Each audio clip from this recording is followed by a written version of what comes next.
Une raison pour laquelle ça peut ne pas marcher, c'est que dans Illustrator, vous auriez peut-être chargé la version JPEG à la place de la PSD. Il faut aller voir dans le menu Fenêtre lien. Est-ce que c'est bien la PSD qu'on a chargée dans Illustrator, qu'on a importée?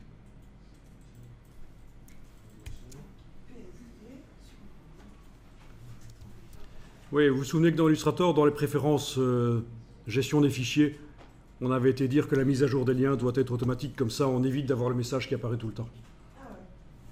Dans les préférences gestion des fichiers de Illustrator, mettre à jour les liens automatiquement.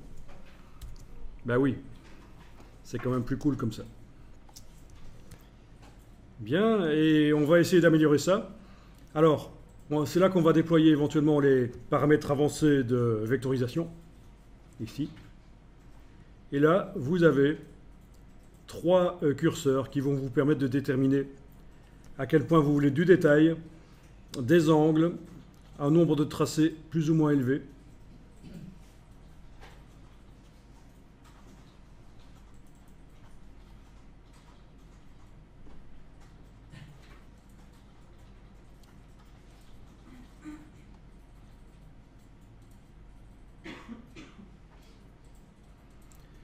Bon, alors l'angle, c'est surtout quand on aura peu de tracés que ça va influencer en fait.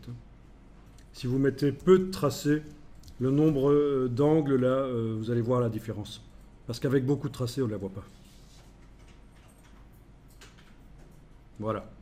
Donc c'est pas mal, beaucoup d'angles ou peu d'angles. Je vais de l'autre côté du curseur angle et ça recalcule et il va y avoir plus de courbes. Voilà. Je remets avec plus d'angles. Bon, ça dépend de ce qu'on veut faire. Le bruit. Donc ça va être le flou donné sur la photo originale.